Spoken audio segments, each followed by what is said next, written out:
Did you see what she just did?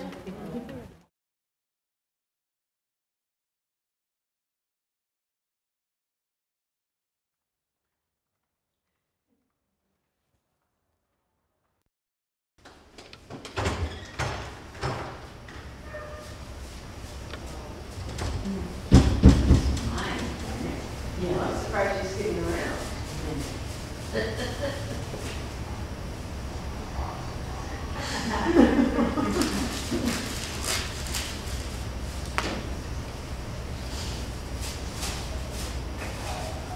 So then I think, well, maybe I'll put these on. Well, what's the difference between that and the toy? She's still possessive of it, right? Yeah, she's very possessive. But the problem behavior with her is actually a little something more subtle than usual. Because look how I can get my hand all the way in there, and she's okay with it. But watch what she does when she starts to get mad at me.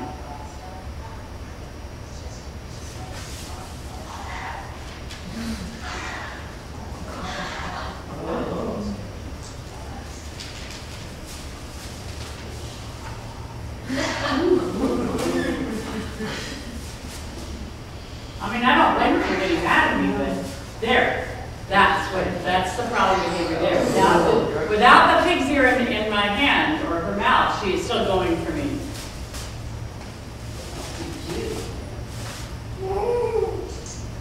Did she pass?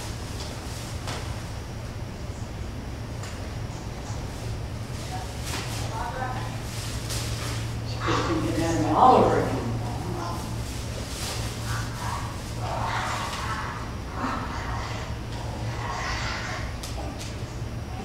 Straight up, right down. She had quite a little temper. That's that Jack Russell Terrier temper. Okay, so the resource guarding is resource guarding is a pretty big deal, and that's another one of the flunky things. So they can flunk on handling, and they can flunk on resource guarding on most of the other things we do. Then the other things that we do, because I'm running out of time here, is we do arousal. So we want to see how excited the dog gets and how fast it goes down. You do that by playing tug of war or something. And then you do something that we really hate doing. You put a wastebasket down, you put something in the wastebasket, and then you yell at the dog. And you want to see how the dog responds. And if the dog goes, "Oh gosh, I'm sorry," you immediately go, "It's okay, honey, it's all right." But a lot of dogs will go, especially like that little dog there, you yell at them and they go, "What's your problem?" And this is not a pass-fail kind of test. This is the kind of test where you're going, "Oh boy, this dog needs to go with very experienced owners. Somebody who can handle a dog that goes, what's it to you?" Because a lot of them will do that. And that's what we do in a reprimand. And then we do dog-dog intros.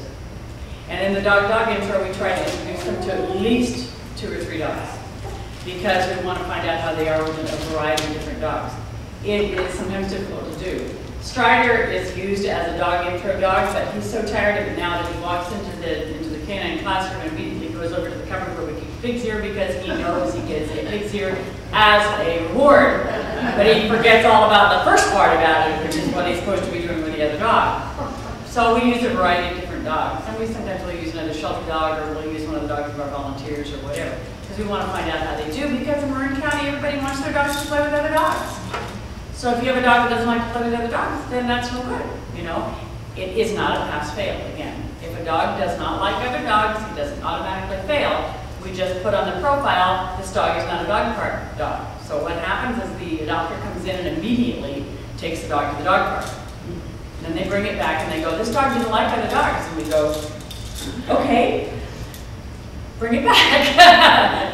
So, because they don't really think that we know what we're doing.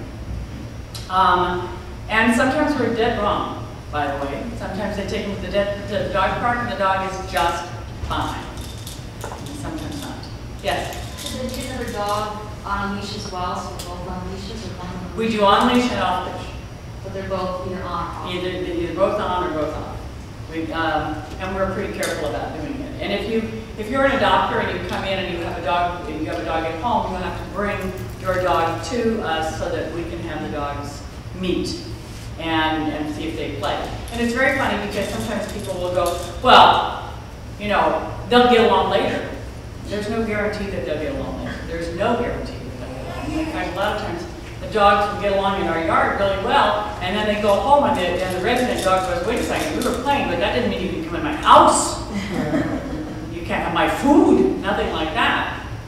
And I've had clients who've said things like, you know, well, I can teach the dog not to be possessive of the dogs. Maybe you can, maybe you can't, but wouldn't it be better to get a dog you don't have to do that with? Because there are a lot of dogs that need homes. There are a lot of dogs that need homes. I think one of the biggest problems we have with adopters is once they're ready to get a home, or to get a dog, they're ready. And they want it today or tomorrow. But it's not like going and buying a car or a Mac or an iPhone or something like that. This is a living, breathing, sentient animal, and it's got to blend into your house. And so that's why we do behavior evaluations, that's why we do pre-adopt consultations, and that's why we do post-adopts. All because we want everybody to be happy. The dogs, the cats, the people, the bunnies, snakes, whatever. Anyway, so now I've run out of time. I hope you found this interesting, and thank you very much. Now, can we hug him? Now you want me to hug him? Come here, hug him. So he's got a limp, but you're actually, you're going to hold him around the middle, okay? And then you're holding him like this. So can you see he can't bite me? Because I've got my hand here, so he can't turn around and get me. Okay? So that's how you hug him. And it looks easy, and then you go, how'd you do that? Yeah. But once you started to do it, it's really simple. Okay?